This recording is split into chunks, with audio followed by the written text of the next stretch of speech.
So, in that case, it's still dealt with a bank officer. And my personal view is that the bank is liable to instant.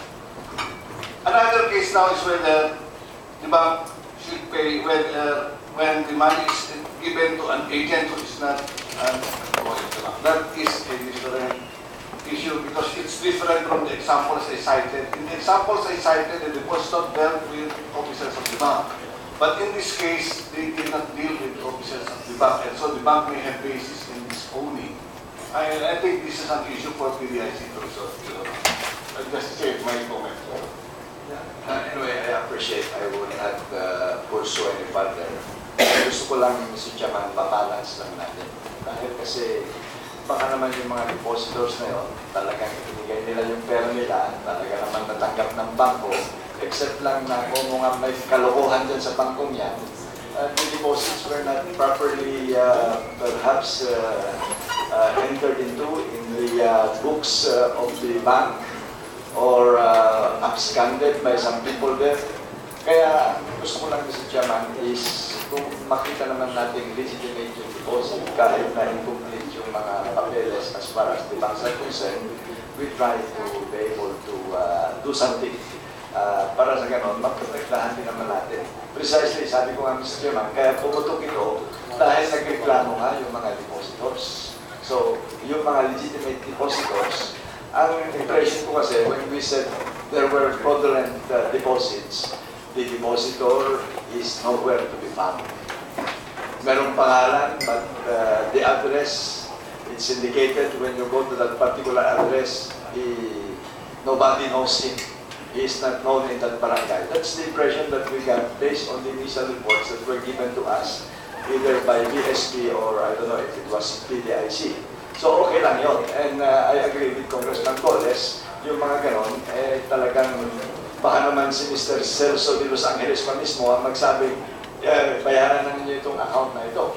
Pero kung makikita naman natin yung pobre, talagang legitimate. Sa palagay ko, Mr. Chairman, huwag masyadong technical. Kung incomplete man yung dokumento, sasahin ng bangko. Thank you, Mr. Chairman.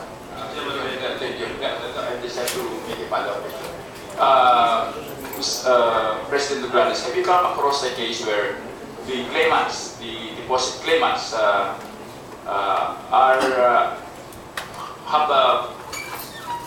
supported their claims with legitimate supporting papers, but it appeared on the records of the bank itself that the depositor does not have any deposit in the bank.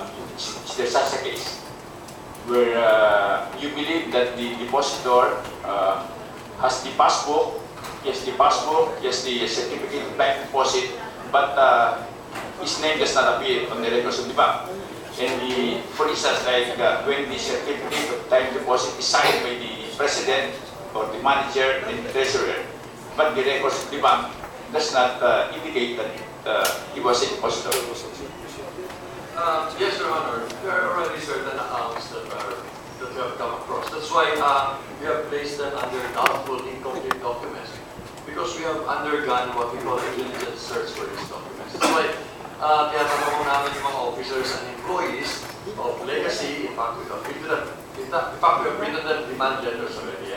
The next round we will be charging them, because these are accountable officers. They are responsible for deposit record keeping.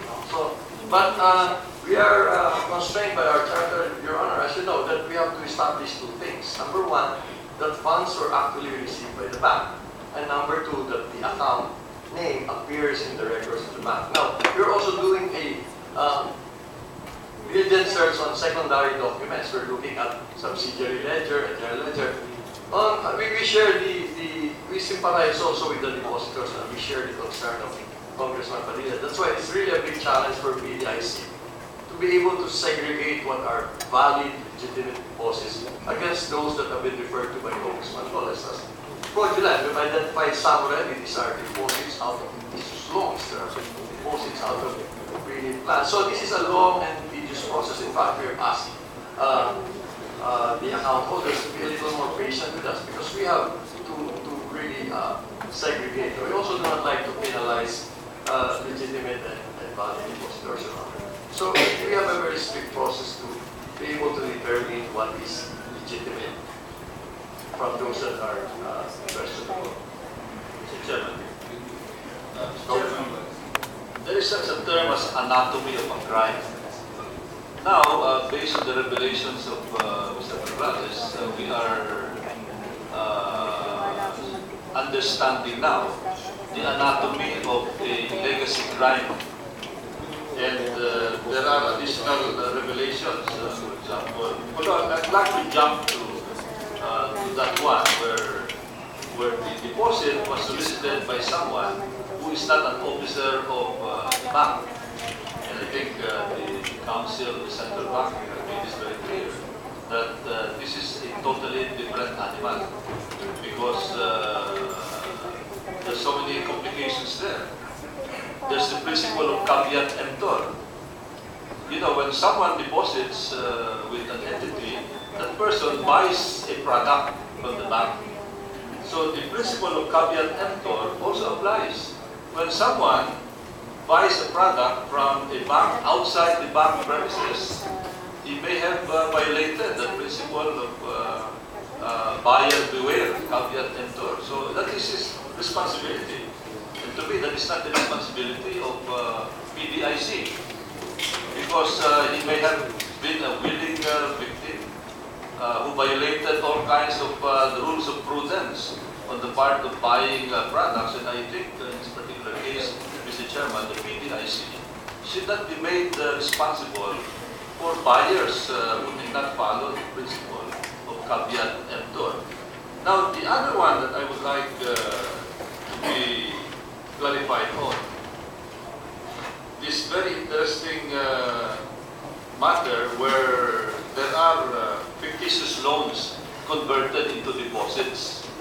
My impression is that someone is made to appear to have transacted a loan. It is a simulated loan.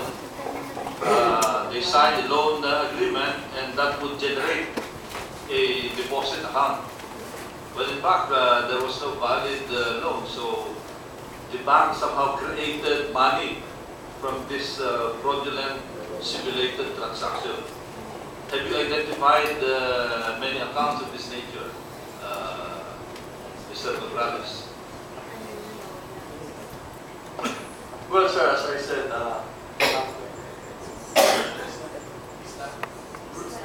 Ito yung mga transaction na kunyari, there is a loan, and of course it's normal in the loan agreement when you sign the loan, the bank will, instead of giving you the money, the bank will